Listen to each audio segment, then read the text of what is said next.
Ramadan is the holiest month of the year for millions of Muslims around the world. It takes place during the 9th month of the Islamic or lunar calendar. During Ramadan, Muslims fast from dawn till sunset, refraining from eating or drinking. Yes, not even water. The meal that is consumed before commencing the fast is called suhoor and resembles a very early breakfast. The meal consumed to break the fast is called iftar and resembles dinner. Gülen Polat lives in Liverpool. She and the members of her community form a small minority of Muslim Australians who have turned suhoor into an outing despite its unusual timing. I think suhoor outings are quite rare in Australia, especially because the days are quite short compared to most other countries. Also, a lot of people are working and it's just you have to wake up at, I guess, 3:30 or 3 a.m. in the night to start preparing. But it is quite often, at least within my community, we do go over to one another's houses in the morning, usually around 4:15 a.m, just enough time to travel and get there, eat, have some conversation. We're a human unit in a society, in a matrix of people. And so when you really examine from every other practice of Islam, but particularly fasting, it's one of the most it's one of the most interesting centers where you actually see the personal and the social and communal life really magnified over the bread and the butter. Ramadan is just typically 29 to 30 days, so there isn't usually enough nights to invite everyone over, for iftar, or, there's clash of timetables, people aren't busy or available. So instead, a lot of people just open up their houses for sahur, as everyone is usually able to make it during those times.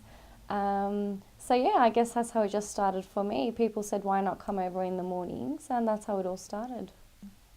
So recently, MAC Cosmetics released a makeup tutorial on getting ready for sahur with MAC.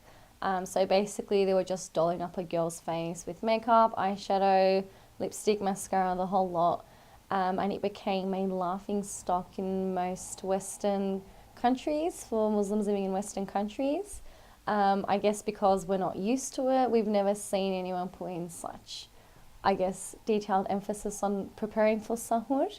So, but I guess in Middle Eastern countries, since Ramadan is an official event throughout the whole country, they have the whole nightlife, they're up the whole night preparing for sahur. So I guess it's more of an official event to them than it is for us. But I think in actual reality, we're not that far off from the makeup tutorial that MAC made. So we do take the time to wake up, wash our face, brush our teeth, get dressed and go to the place we need to. It is quite hard, to be frank, waking up at that time.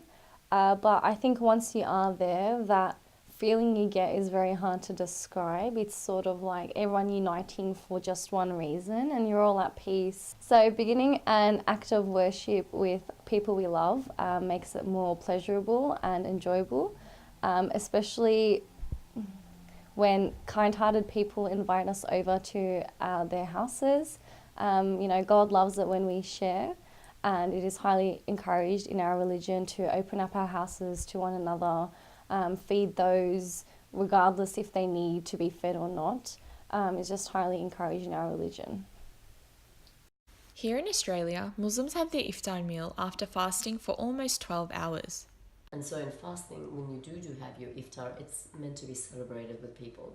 It's meant to be shared with people. In fact, fasting and breaking of the fast alone is actually not really encouraged. So I just think Ramadan is really a time of sharing and peace as well. So throughout the day we find that inner peace, and we disconnect from the food and the water that we would usually have, and we focus on ourselves. And then when comes iftar time, we try and spread peace quite physically, I guess, with food. So you invite people over, maybe you haven't seen them in a while, or you see them regularly, whether they be family or friends. And it's just nice to see everyone and, celebrate the end of a long day with lots of beautiful food without, trying to overindulge. And yeah, looking back on my childhood, I always remember Ramadan as the busiest time, but also one of the happiest times. And I think it's all about spreading that positivity and that festivity, I guess. The true significance of Ramadan lies much deeper within the personal spiritual experience. So the concept of abstinence and resistance or self-restraint is again things that sounds cliched almost, because every tradition has the same concept, saying that if you were to fast, it's one of the best way to actually exercise self-restraint.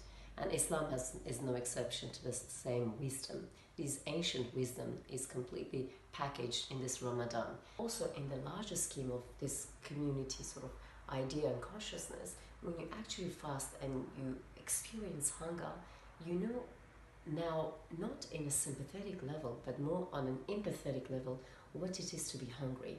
So when you do, which is another pillar of Islam, give charity to the poor people in society, to those who have not what you and I have, you actually do it wholeheartedly. That's the ideal.